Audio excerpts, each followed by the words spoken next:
India star pacer Jasprit Bumrah లేకుండానే champions trophy ఆడబోతోంది. Australia పర్యటన చివరిలో గాయపడ్డ బుమ్రా ఇంకా పూర్తి స్థాయిలో కోలుకోకపోవడంతో ఈ టోర్నీకి దూరమయ్యాడు. వెన్ను కింది భాగంలో గాయం వల్ల బుమ్రా ఛాంపియన్స్ ట్రోఫీకి దూరమయ్యాడు అని బీసీసీఐ ట్వీట్ చేసింది.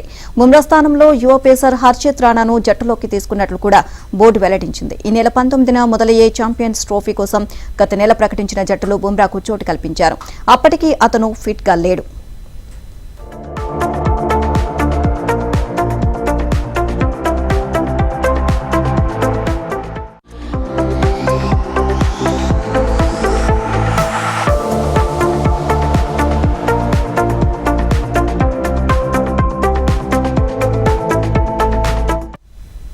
ఆస్ట్రేలియాతో జనవరిలో జరిగిన చివరి టెస్ట్ సందర్భంగా గాయపడ్డ బుమ్రా స్వదేశానికి వచ్చాక కొన్ని రోజుల విశ్రాంతి అనంతరం జాతీయ క్రికెట్ అకాడమీలో వైద్య బృందం పర్యవేక్షణలో ఉన్నాడు. 5గురితో కూడిన ప్రత్యేక బృందం ఎంతో కసరత్తు చేసినా బుమ్రా మ్యాచ్ ఫిట్నెస్ సాధించలేకపోయాడు.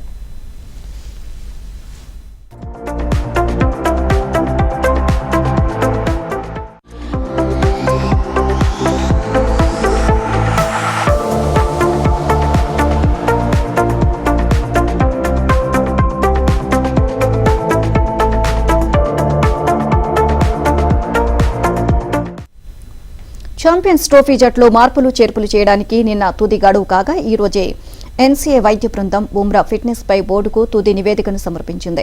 అయితే బుమ్రా గాయం నుంచి దాదాపు కోలుకున్నట్లేనని వైద్యం తెలిపింది. కానీ అతను ఏ ఇబ్బంది లేకుండా బౌలింగ్ చేయగలడు అని హామీ ఇవ్వలేకపోయింది. దీంతో బుమ్రాను ఛాంపియన్స్ ట్రోఫీలో ఆడించడంపై సెలెక్టర్లు జట్టు యాజమాన్యమే నిర్ణయం తీసుకోవాలని చెప్పింది. జట్టు అవసరాల దృష్ట్యా బుమ్రాను ఛాంపియన్స్ ట్రోఫీలో ఆడిస్తే గాయం తిరగబడొచ్చు అని, తర్వాత ఎక్కువ కాలం మైదానానికి దూరం అవుతాడు అనే భయంతో బుమ్రాను దూరం పెట్టడమే మంచిది అని సెలెక్టర్లు భావించారు.